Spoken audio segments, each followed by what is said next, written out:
Film की शुरुआत एक फ्लैशबैक के साथ होती है, जहां एक महिला टॉनी को बताती है कि उसने एक ऐसा वायरस बनाया है जिसमें कई शक्तियां हैं। यहाँ तक कि जो लोग विकलांग हैं, वे भी अपनी शक्तियां वापस पा सकते हैं, यानी वे पूरी तरह से ठीक हो सकते हैं।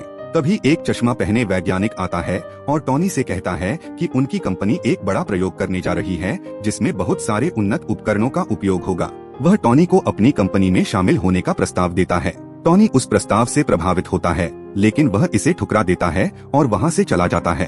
हम देखते हैं कि टॉनी को मानसिक समस्या हो गई है और अब हमें पता चलता है कि पूरे देश में फिर से हमले हो रहे हैं और ये हमले एक आदमी जिसका नाम मैंडरीन है करवा रहा है। टॉनी यानी आयरन मैन का एक बॉडीगार्ड भी उसी देश में है जो इन हमलों के कारण गंभीर रूप से घायल हो चुका है।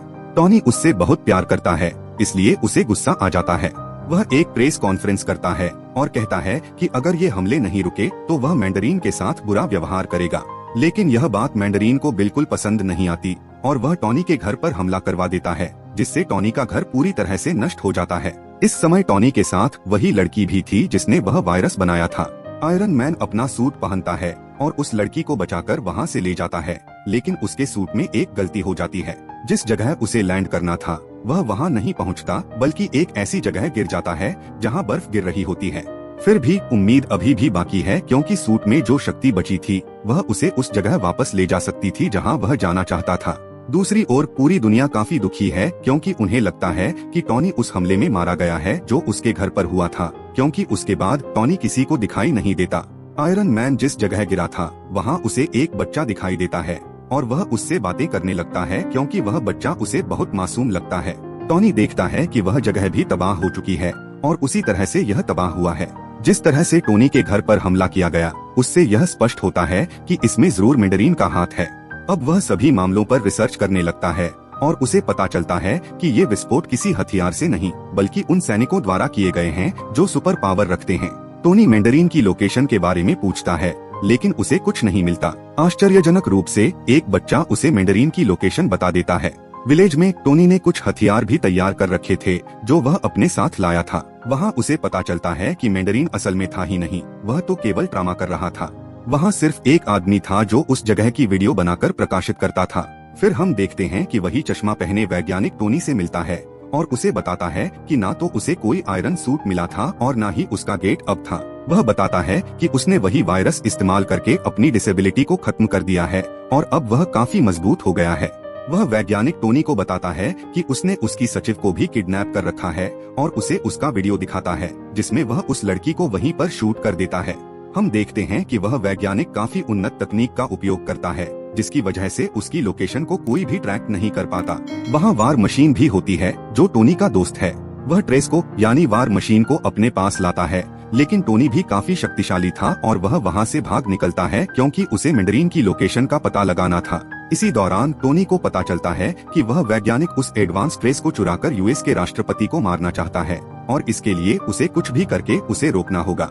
इसके लिए वह वैज्ञानिक वहाँ पहुँच जाता है जहाँ राष्ट्रपति किसी अन्य देश जाने के लिए तैयार हो रहे थे।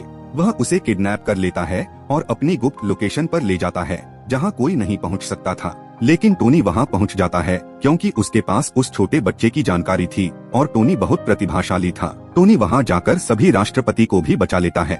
लेकिन जब राष्ट्रपति को बचाने की बारी आती है तो उस समय वैज्ञानिक वहाँ से जा चुका होता है और वह राष्ट्रपति को बचाने में असफल हो जाता है। लेकिन हमें यह जरूर पता चल जाता है कि वैज्ञानिक की गुप्त स्थान क्या थी, जो समुद्र के पार एक खुफिया जगह थी। राष्ट्रपति को यहाँ लाने का कारण यह था कि उसकी मौत को पूरे सोशल मीडिया पर लाइव दिखाया जाना था, जिससे उसे लोकप्रियता मिलती और लोग उससे डरने लगते। राष्ट्रपति को बचाना इतना आसान नहीं था, क्योंकि राष्ट्रपति के नीचे जो व्यक्ति होता है यानी उपराष्ट्रपति, उसने राष्ट्रपति की अपहरण में उस वैज्ञानिक की मदद की थी। उसने यह लालच में किया था क्योंकि उसकी एक दिव्यांग बेटी थी, जिसे उस वैज्ञानिक ने वही वायरस देकर ठीक कर दिया था।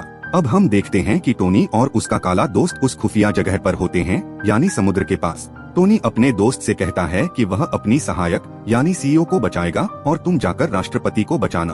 फिर हम देखते हैं कि आयरन मैन उस व्यक्ति के सामने पहुंच चुका है, यानी उस वैज्ञानिक के सामने। उन दोनों के बीच काफी लड़ाई होती है। दोनों ने सूट पहने हुए होते हैं। दूसरी ओर उसका काला दोस्त भी राष्ट्रपति को बचा देता है और उन्हें भी आयरन सूट पहनाकर सुरक्षित कर लेता है और कहता है कि आप यहाँ से चले जाएं अभी के लिए। आयरन मैन भी अपनी दोस्त को बचा लेता है लेकिन बचाते बचाते वह नीचे गिर जाती है जहाँ बहुत आग लगी होती है। टोनी यानी आयरन मैन डर जाता है कि वह तो जल जाएगी, लेकिन मजे की बात यह है कि उस वैज्ञानिक ने उसके अंदर वायरस इंजेक्ट कर रखा था, जिसकी वजह से उसे आग से कुछ नहीं होता और वह ठीक हो जाती है। इस पर न तो मेरी सेना का कोई असर हो रहा है और न ही मेरे हमलों का। फिर उसके पास एक आईटी आता है, वह अपना सूट उतारता है। यहाँ पर विचार आता है कि रस होता है और उसे वैज्ञानिक तरीके से लिया जाता है। इसमें एक खास पार्टी होती है जो खुद को खत्म कर लेती है और टोनी भी ऐसा ही करता है, वह ट्रांसप्लांट हो जाता है। लेकिन वह वैज्ञानिक बहुत चालाक था, उसने सफेद रेंज सेट कर रखी थी जिसके कारण वह सर्विस करता है और कुछ नहीं होता।